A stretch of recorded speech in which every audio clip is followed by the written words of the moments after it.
نحمده ونصلي ونسلم على رسوله الكريم أما بعد فأعوذ بالله من الشيطان الرجيم بسم الله الرحمن الرحيم ولا تحسبن الذين قتلوا في سبيل الله أمواتا بل أحياء عند ربهم يرزقون صدق الله العظيم صدق رسوله النبي الكريم ونحن على ذلك من الشاهدين والشاكرين والحمد لله رب العالمين. حضرت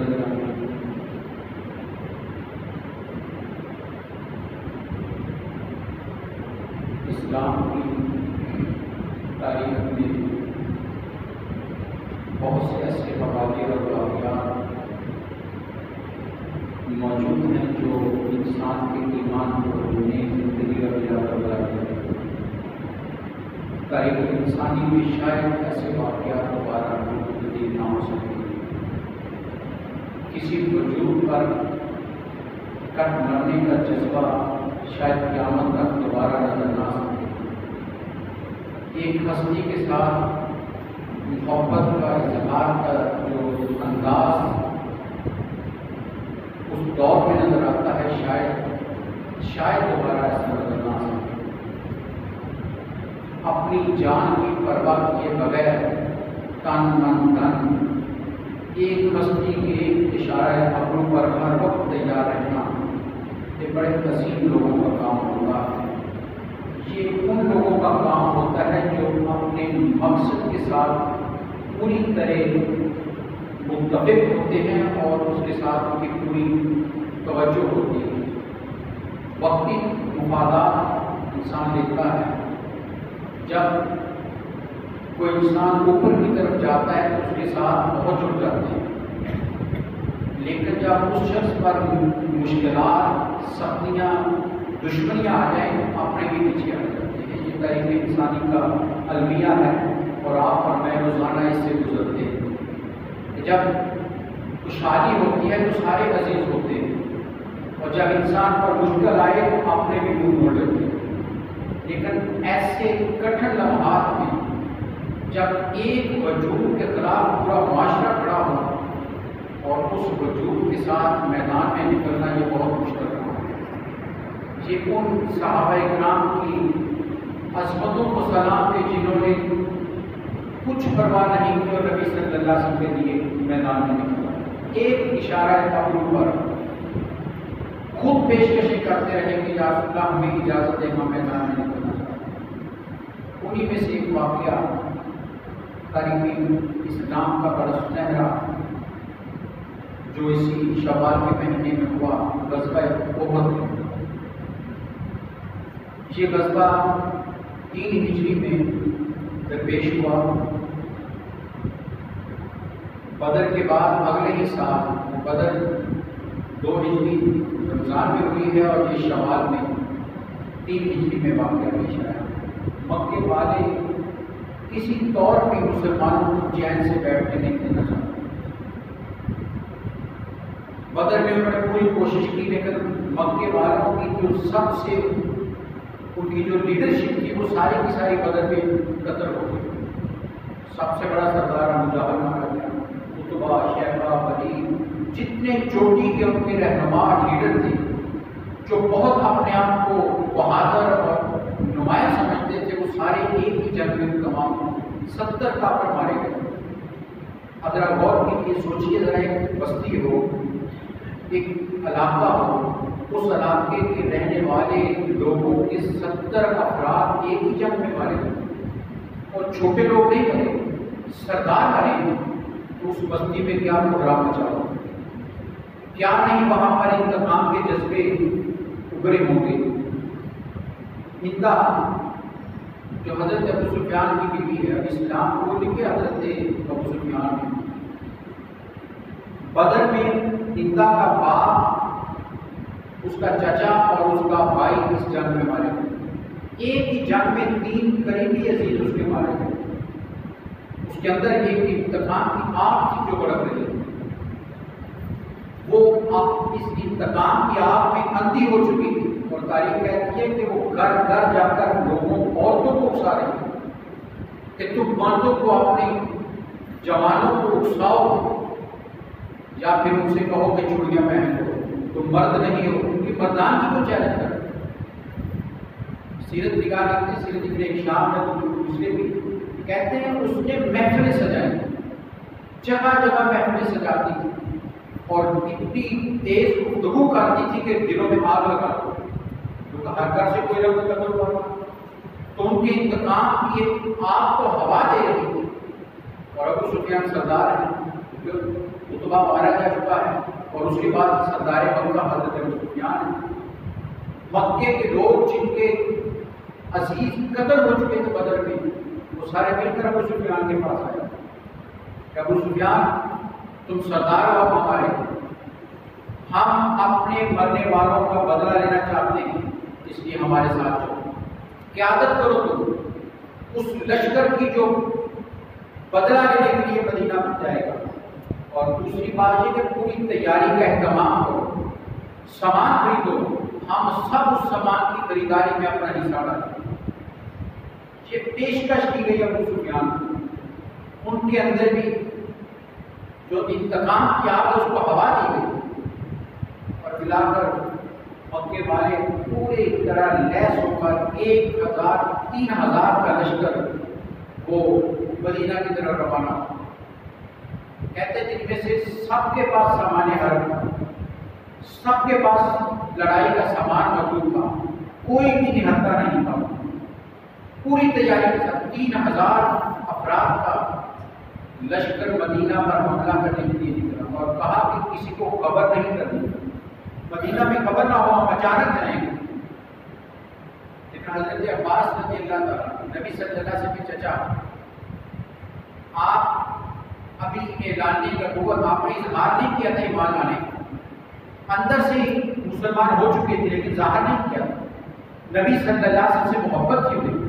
آپ جانتے جب نبی صلی اللہ علیہ وسلم نے ہجرت کی ہے، مدینے والوں نے نبی صلی اللہ علیہ وسلم کو یہ کہا کہ آپ ہمارے پاس آ جائیں، تو اس وقت حضرت عباس ہی وہاں پر کھڑے تھے اور کہہ رہے تھے مدینے والوں سوچ لو، نبی صلی اللہ علیہ وسلم محمد صلی اللہ علیہ وسلم کو اپنے ہاں دعوت دینا پورے عرب سے جنگ کرنے کی قدرت ہے، کیا ان کا دن ان کے ساتھ کھڑے ہو گے، کیا ان کی حفاظت کرو گے؟ تو مدینے والوں کو تنبیہ کی تھی، انہیں آگاہ کیا تھا کہ بہت بڑا تم دعویٰ کر رہے ہو، تو مدینے والوں نے کہا تھا کہ ہم ہر حالت میں نبی صلی اللہ علیہ وسلم کا ساتھ دیں گے، اور طریق نے بتا بھی دیا کہ ساتھ دیا۔ حضرت عباس نے ایک اپنے ساتھی کو تیز ترین سواری کے ساتھ بھیجا، خط دے کر کہ کسی کو خبر نہ ہو، تم راتوں رات نکل جاؤ اور جا کر سرکار دو عالم صلی اللہ علیہ وسلم کو یہ خط پہنچاؤ۔ اور اس خط میں یہی بتایا گیا کہ مکے والے حملہ کے لیے آ رہے ہیں، تیاری کر لیجیے آپ۔ کہتے وہ 2 سے 3 دن میں، آپ جانتے 300 میل کا فاصلہ ہے، کئی دنوں کی مسافت کا فاصلہ ہے، اونٹ پر گھوڑے پر، لیکن وہ 2 سے 3 دن میں مدینہ میں پہنچے۔ نبی صلی اللہ علیہ وسلم کو خبر دے، سرکار دو جہاں صلی اللہ علیہ وسلم نے صحابہ سے مشورہ کیا۔ یہاں ایک بات میں رک کر آپ سے کہنا چاہتا ہوں، کائنات کا سب سے بڑا وجود جن کی زبان سے تقدیر کے فیصلے ہوتے ہیں، یہی معنی ہے کہ آپ جو کہتے ہیں وہی تقدیر ہے، لیکن میرے سرکار کا انداز دیکھیے کہ جب بھی کہیں مشکل آئی ہے آپ نے صحابہ کو ساتھ بٹھا کر ان سے مشاورت کی، اپنے عزیز و اقارب سے، دوست احباب سے، ساتھیوں سے مشورہ لینا، یہ سنت رسول صلی اللہ علیہ وسلم۔ حالانکہ وہ جو چاہے فیصلہ کر سکتے تھے، لیکن امت کو ایک اصول دے دیا کہ کبھی تنہا فیصلہ نہ کرو، اپنے دوستوں کے ساتھ بیٹھ کر مشورہ کر کے فیصلہ کرو۔ تو جب مشاورت کے ساتھ فیصلہ کیا جاتا ہے پھر اللہ کی مدد بھی اس میں شامل ہوتی ہے۔ صحابہ نے جو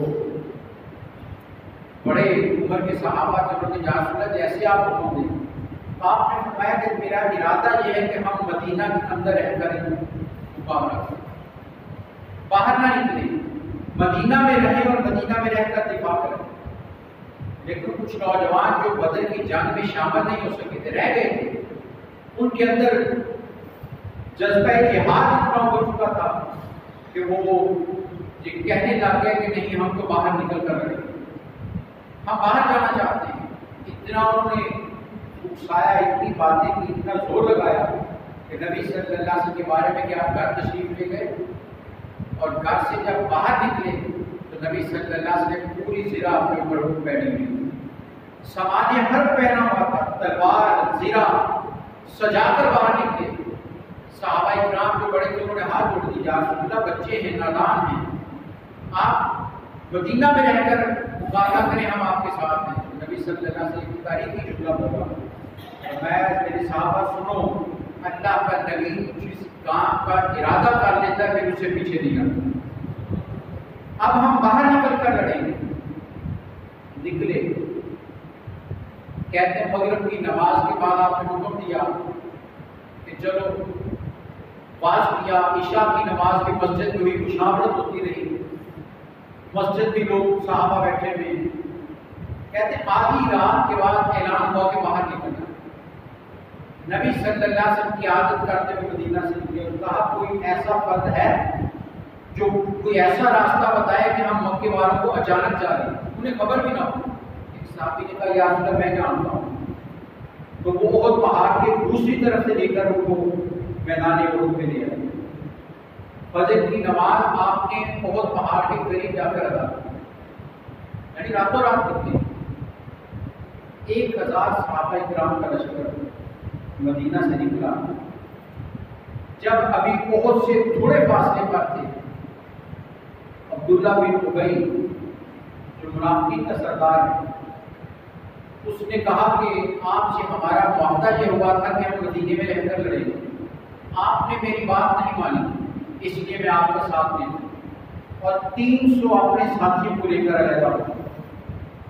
یہ مکے والوں سے سازش مل کر کی ہوئی کہ جب تم نکلو تو تم ان کے ساتھ علیحدہ ہو جانا، اس سے فوج کا مورال تباہ ہو جائے گا، فوج کے حوصلے پست ہو جائیں گے کہ 1/3 اس میں سے ساتھ چھوڑ گئے ہیں، اس لیے حوصلے پست ہو جائیں گے، میدان میں لڑ نہیں سکیں گے. سوچئے 1000 کا لشکر ہے، وہ 3000 ہیں، ان میں سے بھی 300 علیحدہ ہو جائیں گے تو جنگ کیسے ہو سکتی؟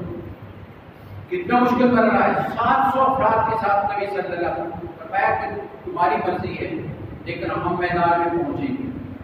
اور بعض سیرتکار بڑے خوبصورت بات لکھتے ہیں، وہ کہتے ہیں کہ نبی صلی اللہ علیہ وسلم کو اس لیے آپ نے صحابہ کرام کو تسلی دی کہ پریشان نہ ہونا، آگے جائیں گے، کیونکہ اب وہ رہ گئے تھے جو نبی صلی اللہ علیہ وسلم پر اپنی جان نثار کرنا چاہتے. اب کوئی منافق ان میں نہیں تھا. اب ایک صحابی وہ تھا جو اپنی جان نبی صلی اللہ علیہ وسلم پر قربان کرنے کا جذبہ رکھتا.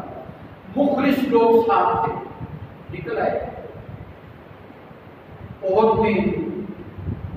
آپ نے جائزہ لیا تو پہاڑ کے درمیان میں ایک راستہ تھا جسے درہ کہتے ہیں.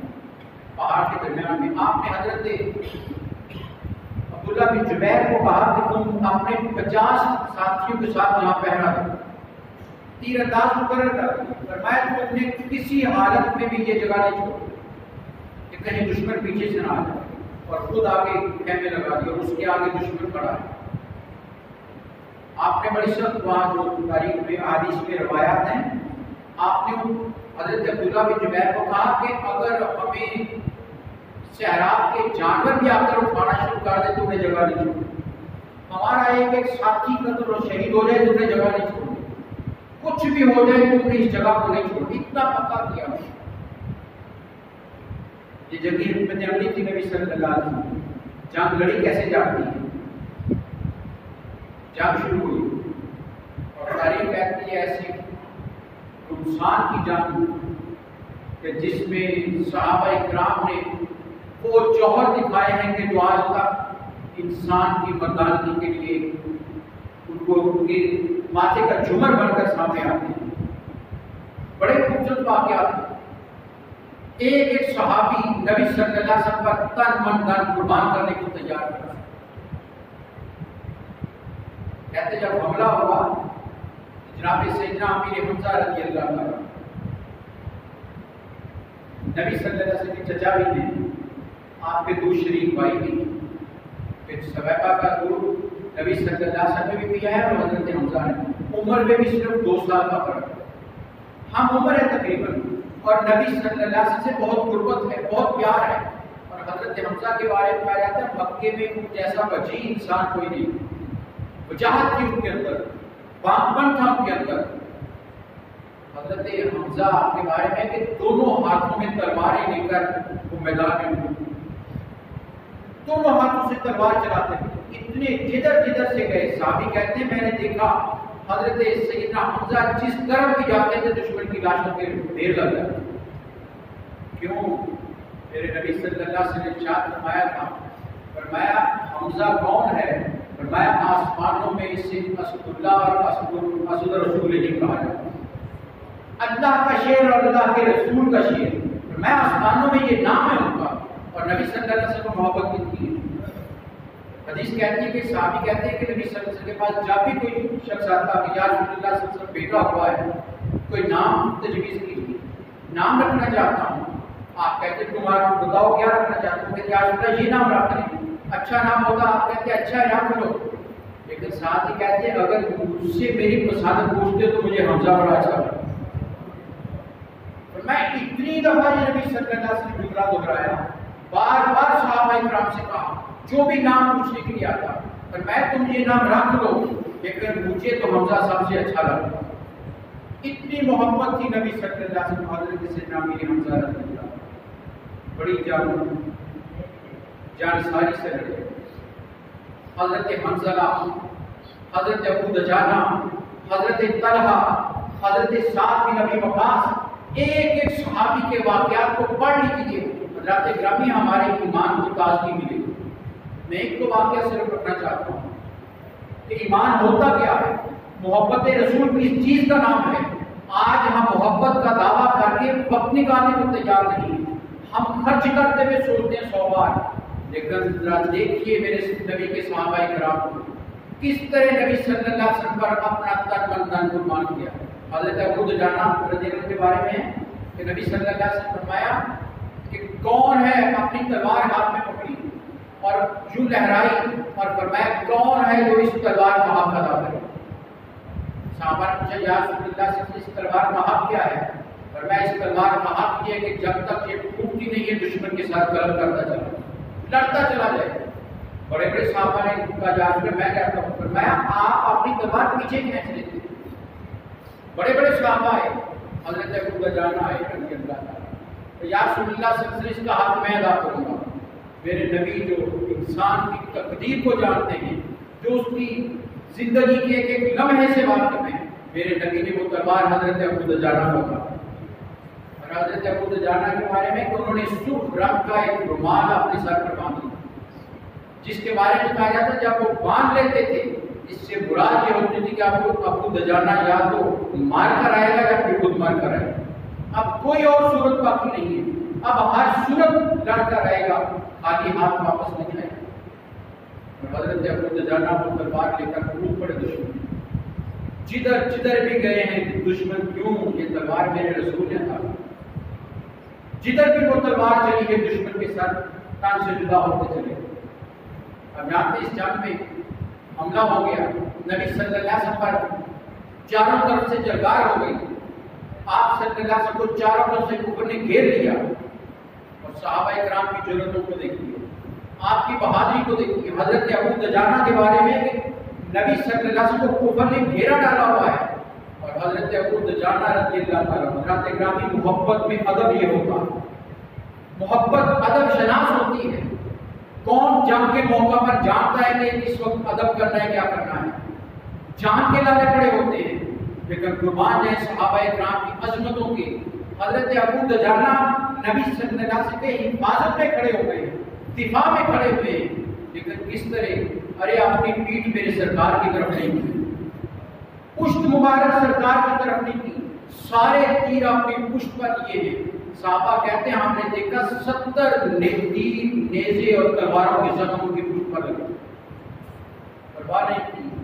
ارے تم غلط سمجھتے ہو کہ محبت ہوتی کیا ہے، محبت یہ ہے کہ جان جانے کا بھی خطرہ ہو لیکن ادب رسول ہاتھ سے نہ جائے، ادب قائم رہے۔ ارے کون جانتا تھا وہاں پر کچھ تو ہو رہی ہے جدید ہوگی، لیکن صحابہ کرام نے بتا دیا لوگوں جان اتنی قیمتی نہیں، جان نکل بھی رہی ہو تو میرے نبی کا ادب قائم رہنا چاہیے، ادب رسول اتنا محترم ہے کہ جو ادب رسول نہیں کرتا رب اس کو اپنا بندہ ہی نہیں مانتا، اس پر اپنی وحی نازل کرتا ہے۔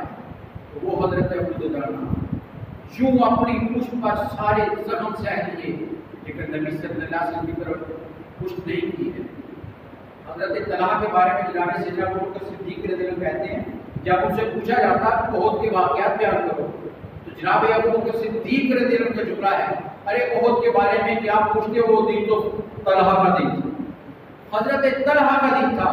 کہتے ہیں کہ یوں لڑے ہیں دشمن کے ساتھ، پورا بدن ان کا لہو لہان ہو گیا لیکن پیچھے نہیں ہٹے۔ جب حملہ ہوا تو تاریخ کہتی کہ ہاتھ سے تلوار چھوٹ گئی کیونکہ تلوار پر تلوار کو روک رہے تھے۔ اب دفاع کرنا ہے نبی صلی اللہ علیہ وسلم کا، اپنے ہاتھ پر تلوار کو روک دے، انگلیاں کٹ گئی لیکن پرواہ نہیں، میرے نبی کی ذات پر کوئی زخم بھی نہ آئے، ان تک دشمن نہ پہنچے۔ وہ محبتیں، وہ جانساریاں، وہ نبی صلی اللہ علیہ وسلم پر تن من دھن قربان کرنے کا جذبہ جو ہوتے نظر آتا ہے وہ کہیں نظر نہیں آتا۔ حضرت سعد بن ابی وقاص کو نبی صلی اللہ علیہ وسلم کے رشتے میں معمول آتے ہیں۔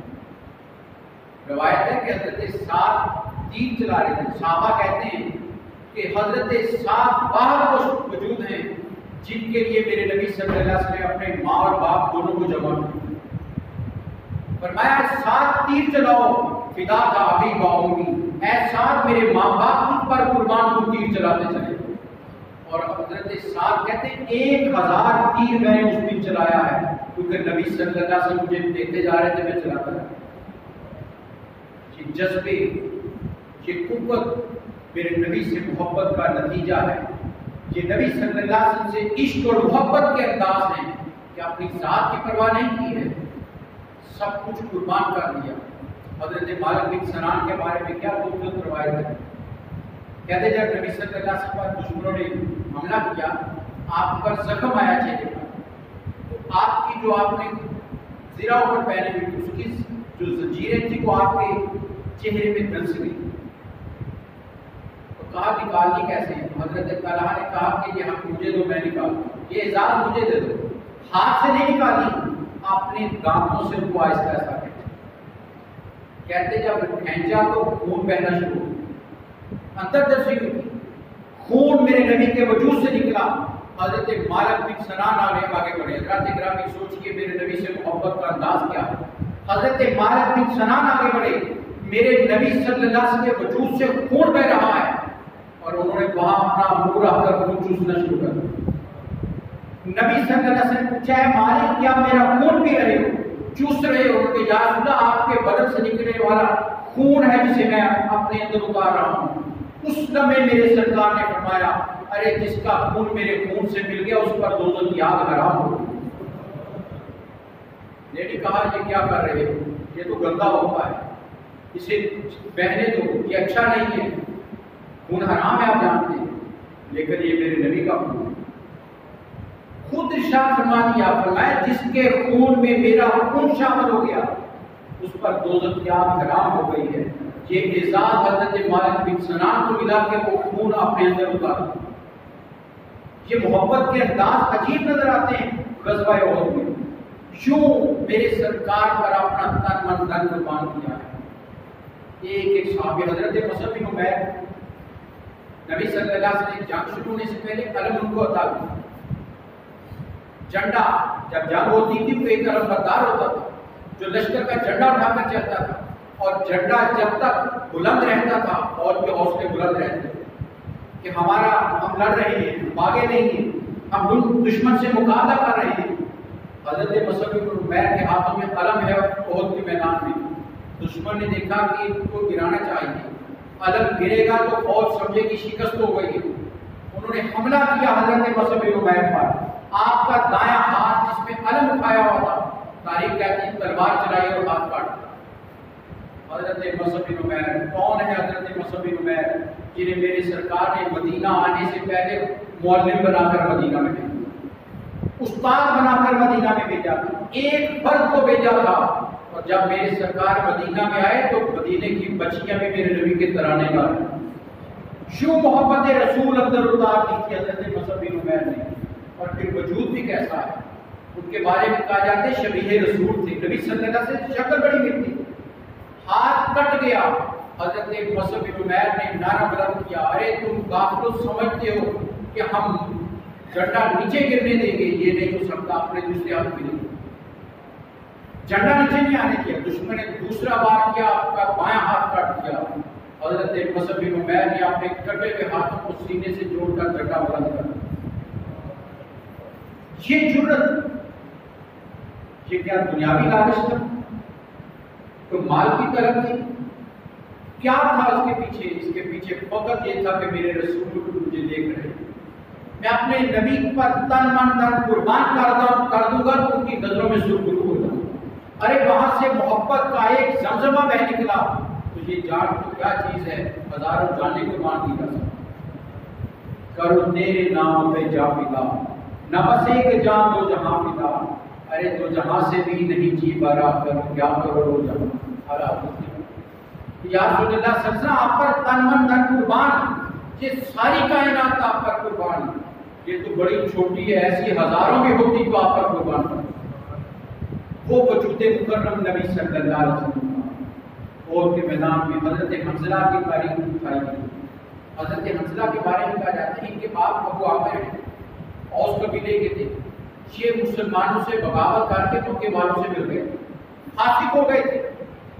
مکے والوں کے ساتھ 500 افراد کا گروہ لے کر شامل تھے اس جنگ میں، اور بیٹا میرے نبی کا جانسار ہے۔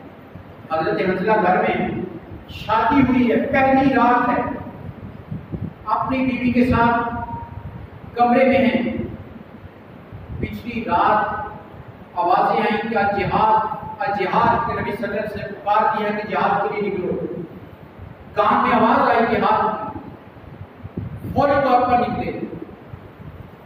بیوی نے کہا کیا ہوا؟ کہا نبی صلی اللہ علیہ وسلم کا حکم آ گیا جہاد کے لیے۔ سوچنے لگے غسل کر کے جاؤ گے، ایسے چلا غسل فرض ہو چکا ہے، پھر سوچنے لگے میرے نبی کا حکم ہے کہیں تاخیر نہ ہو، میرے نبی کے حکم کے پر لبیک کہنے میں تاخیر نہ ہو جائے، اسی طرح نکل پڑے، میدان میں گئے، لڑتے لڑتے شہید ہو گئے۔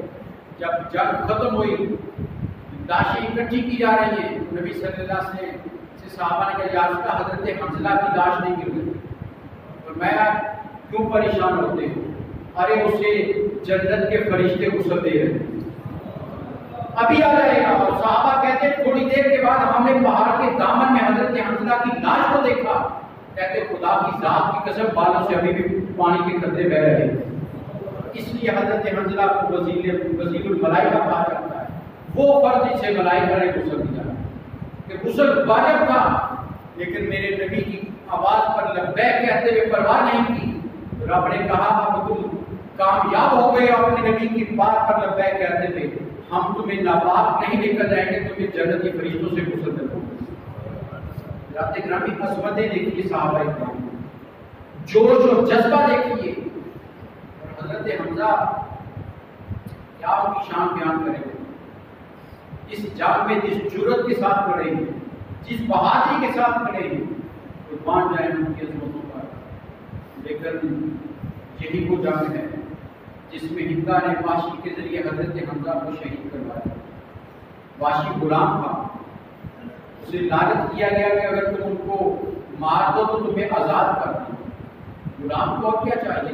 کہتے ہیں وہ جو خنجر حبشی تھا، اور خنجر ایسی چالاکی سے پھینکتا تھا کہ جس کو لگتا تھا پھر وہ زندہ نہیں رہتا، اور اس نے پریکٹس، کہتا ہے میں نے اس کے بعد پریکٹس شروع کر دی۔